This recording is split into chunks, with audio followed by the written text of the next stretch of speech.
ओम नमः शिवाय। दोस्तों, महादेव की कृपा आप सबके ऊपर बनी रहे, यही कामना करती हूँ। और इसी कामना के साथ आज का जो वीडियो है वो मैं शुरू कर रही हूँ। दोस्तों, इस वीडियो में आप सबके साथ मैं शेयर करने वाली हूँ पंचक साल 2024 में मार्च के महीने में पंचक जो है वो कब से प्रारंभ हो रही हैं और कब तक रहने वाली हैं, संपूर्ण जानकारी जो है वो इस वीडियो में आप सबके साथ शेयर करूंगी। तो चलिए शुरू करते हैं आज का वीडियो।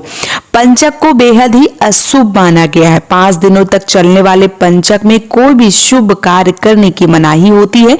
ज्योतिष के अनुसार पंचक हर माह में पड़ते हैं। ज्योतिष की माने तो इस दौरान किए भी कोई भी कार्य जो है वो सफलता प्राप्त नहीं करवाते हैं। इसलिए पंचक के दौरान हमें कोई भी शुभ कार्य जैसे मांगलिक कार्य या भूमि पूजन या किसी भी चीजों को खरीदने की मनाही होती है, क्योंकि पंचक में अगर कोई भी ऐसे कार्य जो है वो किए जाए तो वो सफलता प्रदान नहीं करवाते हैं, वो हमारे लिए शुभ नहीं होते हैं। इसलिए हमें पंचक में ये कार्य जो है वो नहीं करने चाहिए।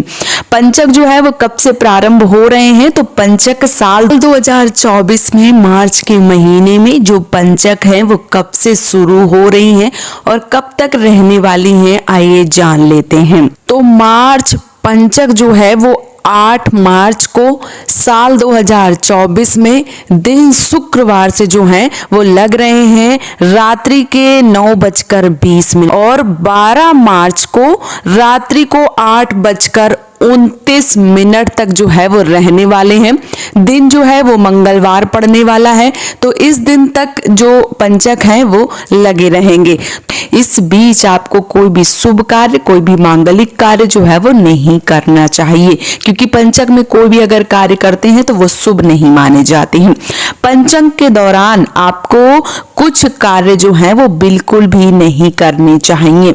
जैसे पंचक के दौरान शुभ कार्य नहीं करने चाहिए, मांगलिक कार्य नहीं करने चाहिए, उसी प्रकार से अगर पंचक में मान लीजिए पंचक लगे हुए हैं तो आपको लकड़ी इकट्ठा नहीं करनी चाहिए। किसी भी शुभ तरीके की खरीदारी से बचना चाहिए। जैसे विवाह किसी का आने वाला है और मान लीजिए शुभ कार्य जैसे डलिया खरीदना हो गया या टिपरिया का सामान हो गया या यूं कहूं कि अपने मेकअप का सामान हो गया, तो इन सारी चीजों का, साड़ियों का, इन सारी चीजों का एक तरीके से जो खरीदारी है वो नहीं करना चाहिए।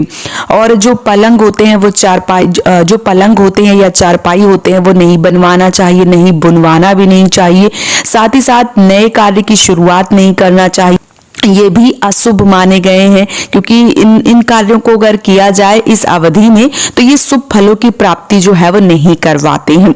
साथ ही साथ जो पंचक हैं अगर चल रहे होते हैं, किसी व्यक्ति की मौत हो जाती है तो पंचक में उस व्यक्ति के साथ 5 गुड्डे गुड़िए जो है वो रख के ही जो मृत्यु का उनका अंतिम संस्कार जो है वो किया जाता है, ताकि जो पंचक है या जो मृत्यु पंचक काल है उसका असर जो है उसके ऊपर ना हो, उसका जो असर है वो समाप्त हो जाए। इसलिए पंचक काल के दौरान जो कार्य है वो नहीं किए जाते हैं। तो इस बीच आपको कोई भी शुभ कार्य जो है वो नहीं करना है। किसी भी तरीके की कोई भी खरीदारी या किसी भी तरीके की पलंग या चारपाई को नहीं बुनवाना है, ना ही बनवाना है। इन चीजों का आपको विशेष रूप से ध्यान रखना है और उसके बाद ही जो अपने कार्य हैं वो करने हैं। दोस्तों, अगर पूजा पाठ और भक्ति से जुड़े वीडियो आप सब देखना चाहते हैं और आप सबको पसंद आ रहे हैं तो प्लीज मुझे सपोर्ट कीजिए और इस चैनल को सब्सक्राइब जरूर कीजिए।